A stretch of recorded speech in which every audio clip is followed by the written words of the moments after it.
What's up everybody? Dilla here, minimalistsurvival.com. What we're going to do today is show you how to make a knife out of an old file. We're going to start from a perfectly good used file. We're going to anneal the steel and we're going to make a pretty awesome little knife just using a simple stock removal method with pretty inexpensive, typical household shop tools.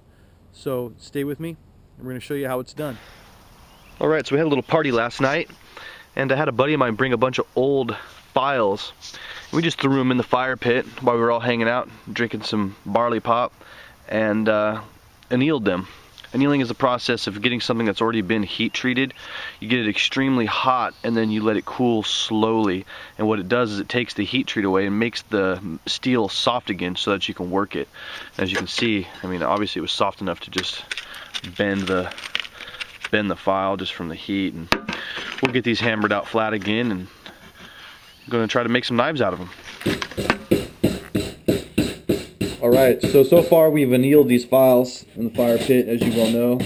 Get the metal soft, workable. Now we're just cleaning them up with a wire brush. You might have to pound them flat, straight again. The fire will warp them a little bit if you're not careful. Once you get them straight, cleaned up, we'll draw some patterns. Alright guys, so here's our annealed files. Kind of got a rough outline drawn on there, just kind of give yourself an idea of where you want your grind lines to be, how you want it to go. What we're going to do now is we're going to cut them off close with the disc grinder, and then we're going to be able to go to work grinding on the bench grinders. You're going to need to straighten your files out, make sure they're flat again. They will warp a little bit sometimes when you toss them in the fire and during the annealing process. So you'll want to make sure you flatten them out, cut them close with the disc grinder, and then we'll go to work grinding on them. Once you get them close, you're going to want to scribe a center line on the blade side, on the edge side of the blade rather. That way you know where center is. That way when you're actually putting your edge on it, you'll know that you're giving and taking an equal amount from either side, so your blade will end up being straight on the cutting edge. So let's get to work.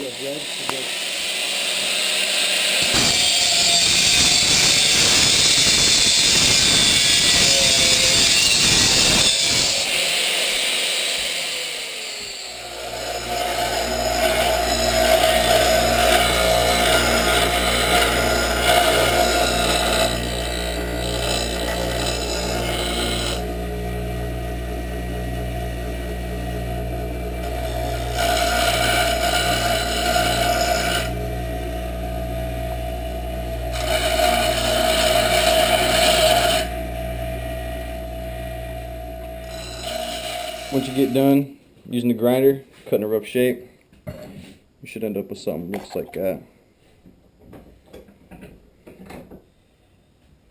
Just a good start. Keep polishing on it and bringing it out.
Alright, we got our rough grinds on.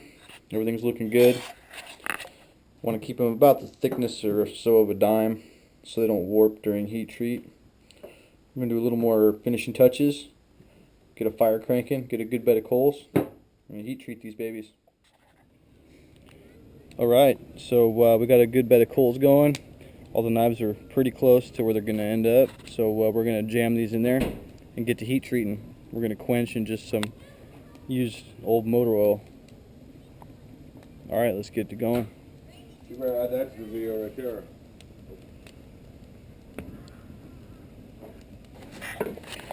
Alright, so we got a magnet here to check for non-magnetic. As soon as the knives are non-magnetic and that magnet won't stick, we're ready for quench. And we're just going to quench it right here in this old motor oil. It should work out well. Alright, let's check for non-magnetic here.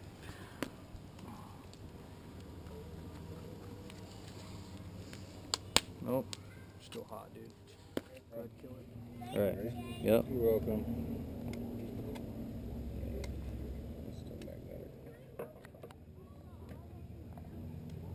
Quench it. Stir it around. Don't touch the sides.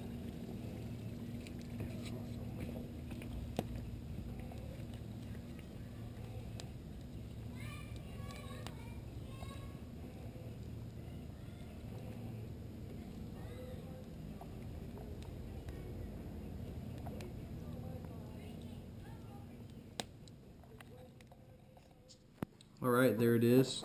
Right out of the fire pit. Quenched it in the motor oil. We're going to toss it in the oven at about 400 degrees for a few hours. Temper it up. It'll give it a good RC hardness of probably about a 58 to 60, which is soft enough to work so I can put the final edge on it. I'll be able to drill my holes still for my scales. And we'll probably make them out of micarta or maybe find some cool wood to use to do that. But let's go drop this baby in the oven. Do some temper in here. So 400 degrees, 430. We'll pull this thing out probably about 7:30. And just stick it in there, right on the rack. Alright guys, got it pulled out of the oven, all done with my temper. I'm really happy with the way it came out. What I wanted was kind of a big knife feel, so I have a lot of working usable blade length, but I kind of have a really short handle. It's like a 3-finger grip. What I'm going to do is I'm going to use this and make a neck knife. So I wanted a neck knife, but I wanted to be able to get a good use out of it, so I left the blade rather large.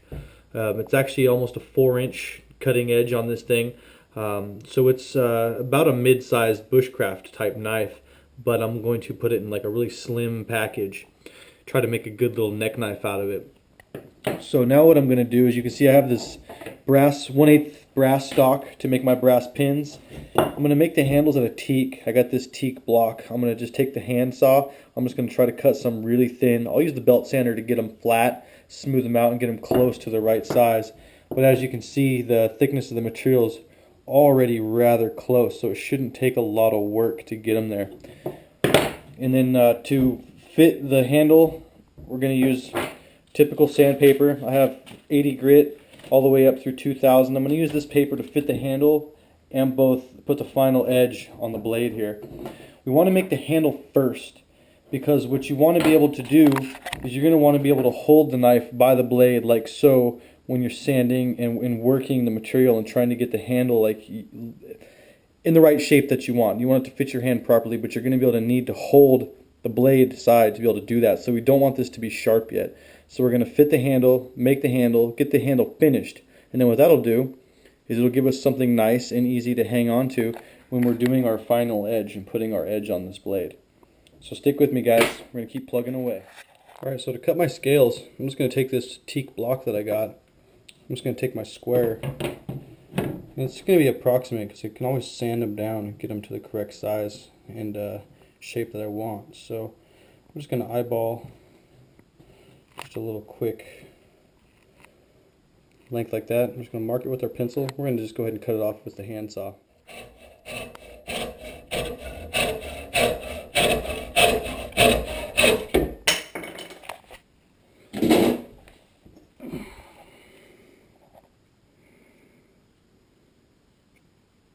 There's one scale.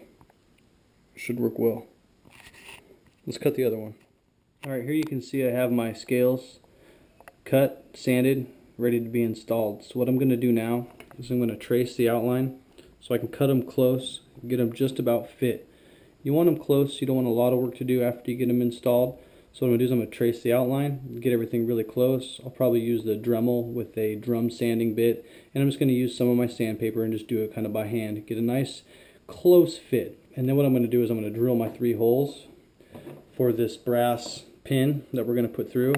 This is just 1/8 inch brass rod stock, so I'll just cut them to length and pin them through. And you want to leave them long because you're going to be able to cut them off and then sand and finish your handle. So we're going to keep digging it out.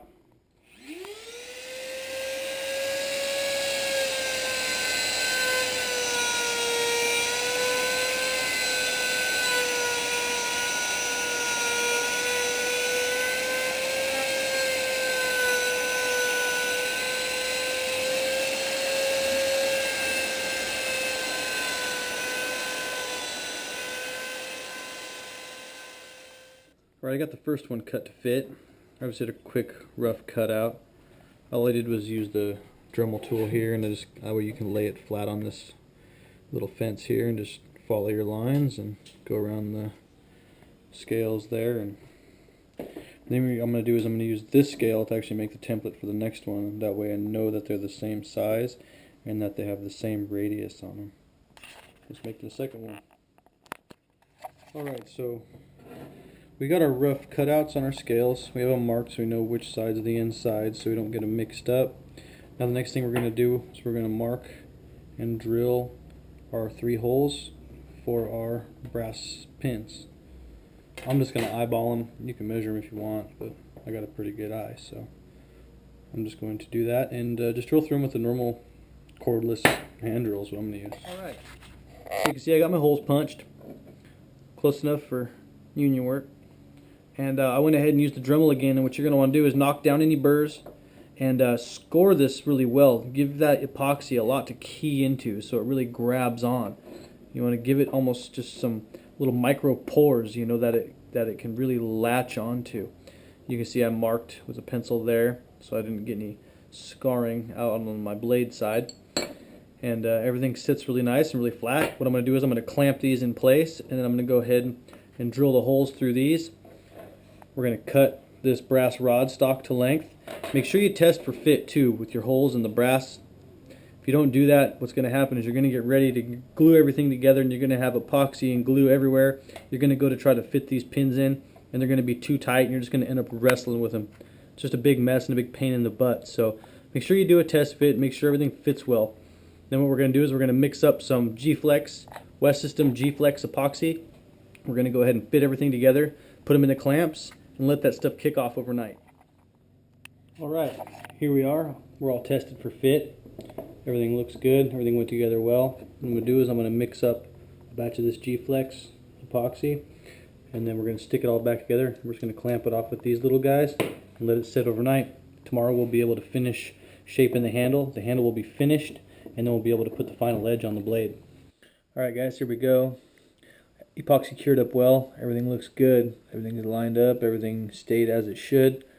Got a good solid cure. So what we're going to do now is we're going to cut these pins off, and then I'm going to take the Dremel tool with the same method I used to cut these, and I'm actually going to just lay that drum against the knife itself, against the steel of the handle, and that'll act as a guide for trimming this wood back, and then I'll end up with a really good, nice, flush handle fit all the way around.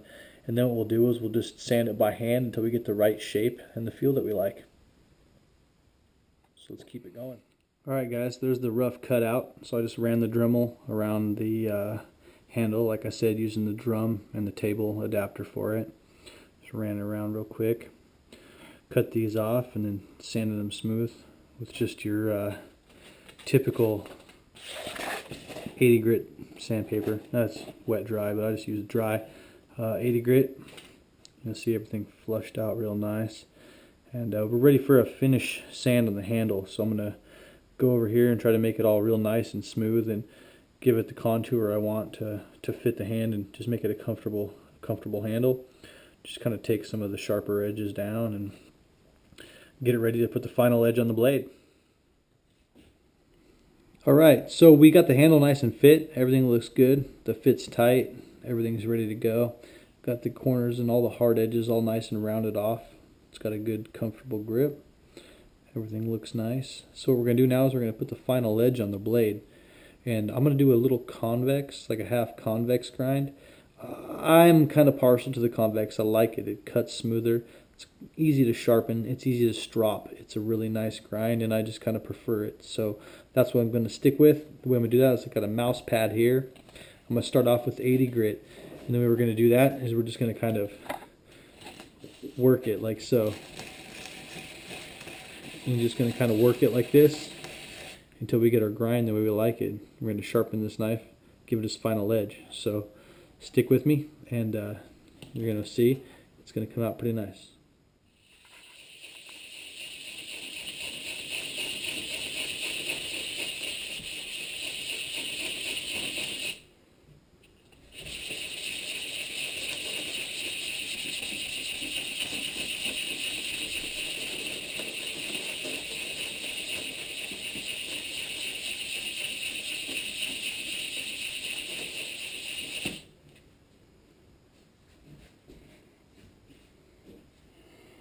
Alright, as you can see, we're getting that edge on there. It's starting to get nice and close. It's actually a little sharp in a couple spots. We just need to work down the thick areas. And we'll keep working with this 80 grit until it gets a pretty good edge on it. And then we'll move up, maybe go to a 220, 320, 600, 800, 2000 wet sand until that baby is just razor sharp. Just keep it up. Alright guys, just doing a little final stropping here. I'm still going to put it on the leather strop just for that final razor's edge that I know to give it its full potential there. But this 2000 grit with a little wet sand there does a really good job of suspending the polishing medium there. It'll give you a good sharp edge nonetheless. So let's see what we got here. Alright, so here she is, classic file knife, as you can tell. Still has the file on the sides there. Nice mirror polish there on the business end. Some teak scales I made for it with a couple 3 brass pins. Nice and slim. What I've given this knife is about a 3-finger grip. The reason I've done that is it still has a full length 4-inch bushcraft blade feel to it, but in a shorter, smaller kind of overall package. I'm going to actually make a Kydex neck sheath for this and make it into a neck knife. So the shorter overall length is really going to lend itself to being concealed and being worn around the neck. It's not going to be too cumbersome. So I'm really happy with the way it turned out. Classic drop point design. You really can't go wrong with this blade shape for a bushcraft knife. So let's see what we got here. Yep, she's nice and sharp. Everything looks good. I'm still going to put it on the leather strop to really give it that final razor's edge. But all in all, I think we're happy. Again, as always, I'm very freaking happy to have you guys here. Thank you so much for watching my video. I hope you guys learned something from this, and I really look forward to seeing your guys' knives that you guys make. So thanks again, and as always, Jay Dilla signing out, minimalistsurvival.com.